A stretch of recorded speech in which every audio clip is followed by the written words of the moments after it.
All right, Walter Wofford back, short-term rental cash flow roadmap. So whether you're doing a joint venture with someone or you have made a deal to assign a percentage of the rents that come in each month, you're going to need some way to show transparency to the person who put the money up.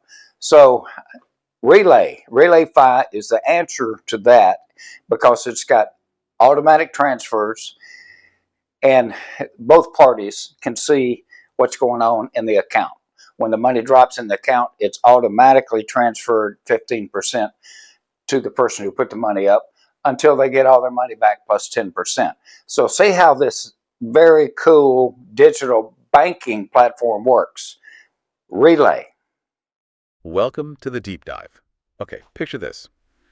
You found it, the perfect short-term rental property. The numbers check out, looks great, you're excited to get started. But bringing any property investment to life, well, it often means working with outside money, external capital, right? Definitely. And whenever money changes hands between different people, building that trust, keeping things clear, the financial arrangement, it's not just like nice to have. It's absolutely essential. It really is. It's exciting stuff, investing, but boy, it can get complicated fast, managing it all.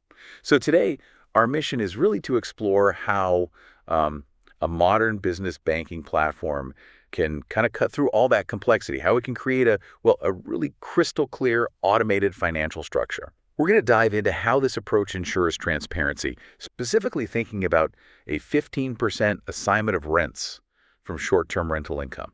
Yeah, and whenever a lender's putting up capital that's secured by something like STR income, which can fluctuate, obviously the need for clear visibility is just, it's huge.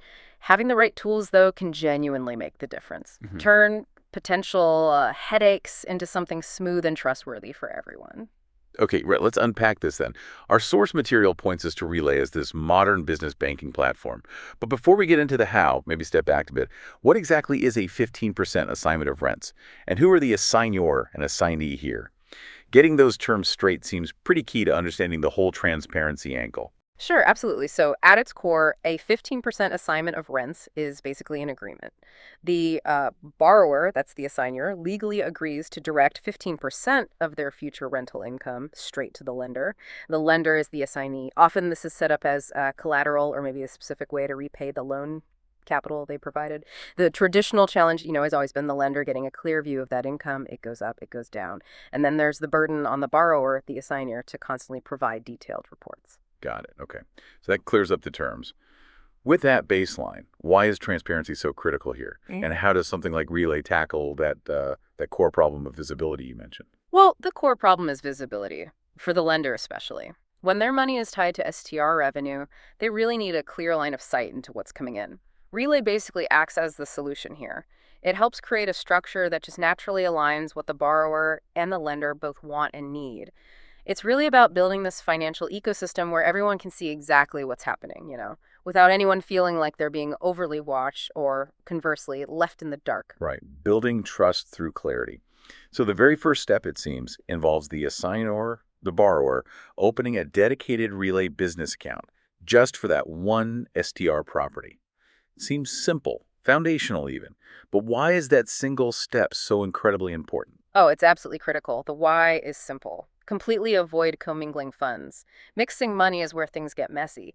This dedicated account means all the income from that specific STR and all the expenses paid out for it are tracked in one place, separate from anything else. It just, right off the bat, sets a standard for accountability, makes everything clean. That makes so much sense. I've heard nightmare stories about people accidentally mixing funds from different properties. Yeah. It just leads to chaos, right? Exactly. So this dedicated account is like a firewall. Simple, but super effective. Cleans it all up from the start. Precisely. It prevents a lot of common and often stressful financial headaches down the road. Okay, now here's where Relay seems to get really interesting. The ability to segment funds within that main account. How do we actually structure sub-accounts to manage that 15% assignment of rents flow? Yeah, this is where the organizational power really comes in. So within that main Relay business account, you can have up to 20 sub-accounts, by the way, which is plenty. You'd set up at least 4 key ones for this specific agreement. First, you need your main STR income account. Think of it as the landing zone. That's where Airbnb, Vrbo, whoever deposits the gross rent. Okay, the main pot. Exactly. Then second, you create a specific lender allocation, 15% account. Its sole purpose is to hold the lender's slice. Third, an operating expenses account. This is for all the regular stuff, cleaning fees, maintenance, utilities, maybe supplies you buy for the rental. Makes sense. Keep track of costs. Yep. And finally, a profit owner distribution account. This is where the money left over goes after that 15% is allocated and the operating expenses are paid. Okay, 4 main buckets. 4 main ones. And, an optional but often really smart idea is to add a fifth, a reserve or escrow buffer account. Just a little extra set aside for, say, slower months or unexpected repairs. Gives everyone a bit more breathing room. Ah, a safety net. I like that. Exactly. And having these distinct accounts, well, it just creates this detailed, almost real-time snapshot of the property's financial pulse. Incredibly valuable for both the borrower and the lender. This structure, it sounds like it could seriously cut down on the manual work, the drudgery. So what does this mean for actually automating the process? How does that work? It means taking human error, or just plain forgetting, pretty much out of the equation for the payments. Relay lets you set up automation rules. It's quite powerful. So you create a rule attached to that main STR income account, something like transfer 15% of every incoming deposit straight into the lender allocation account, automatically. Instantly. Pretty much, yeah, as the deposit clears. Then you set up a second piece. A scheduled monthly external transfer. This one goes from the lender allocation account out to the assignee's, the lender's own bank account. And you'd schedule that, say, by the 10th of each month, just like the agreement probably states. Wow. Think about it. It's like having this, super diligent virtual bookkeeper who never messes up percentages or forgets payday. It really lifts a huge administrative weight, not just the math, but the mental energy of constantly tracking and remembering to make that payment. Okay, the real-time visibility for the lender. That sounds like a huge trust builder. But I can imagine a borrower might wonder, does this level of transparency feel, intrusive? Are there safeguards? How do you balance that need for lender confidence with, the borrower's privacy or feeling micromanaged? That's a really important question, and it gets to this sort of thoughtful design here. Relay uses role-based permissions. That's the key. You add the lender, the assignee, but only as a read-only collaborator. Read-only. Okay. Exactly. So yes, they get that real-time visibility. They can see the income hitting the account. They see the 15% automatically transfer over. They see the operating expenses being paid out from its account.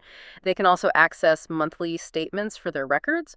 But critically, they can't touch the money. They can't initiate transfers or change any settings.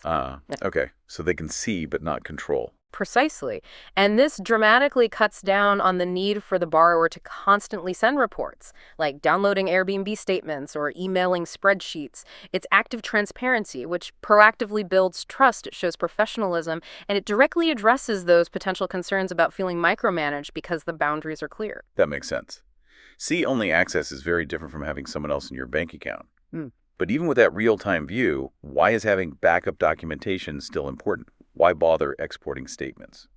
Good point. While the real-time access is fantastic for day-to-day confidence and monitoring, that backup documentation serves a really vital kind of formal purpose.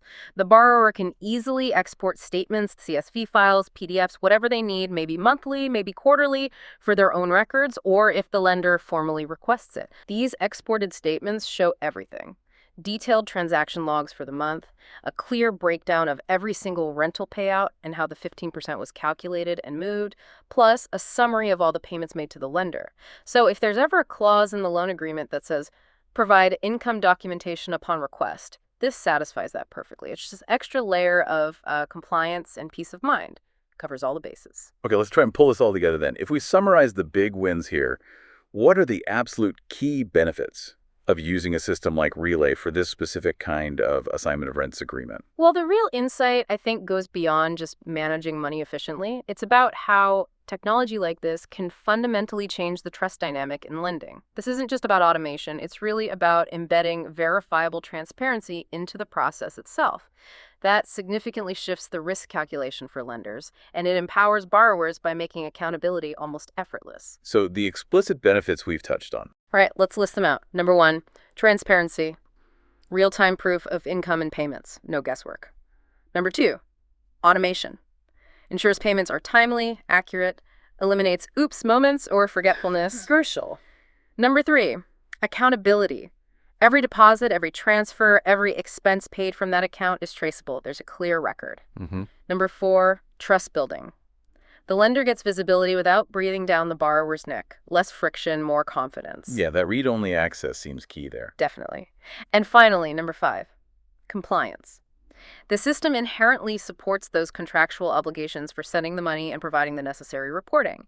Taken together, all these things create a system that's just robust, it's efficient, and it's fundamentally trustworthy for both people involved in these STR deals. That really was a deep dive into making something potentially quite complicated feel, well, almost straightforward. It really does highlight how using the right tools, these smart financial structures, isn't just about moving money around. It's about actively building trust.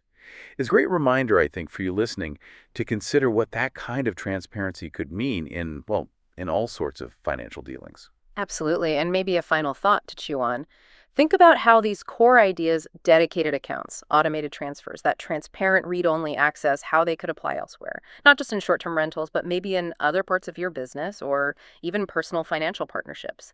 Could you use similar principles to build that same level of trust and efficiency? Something to consider.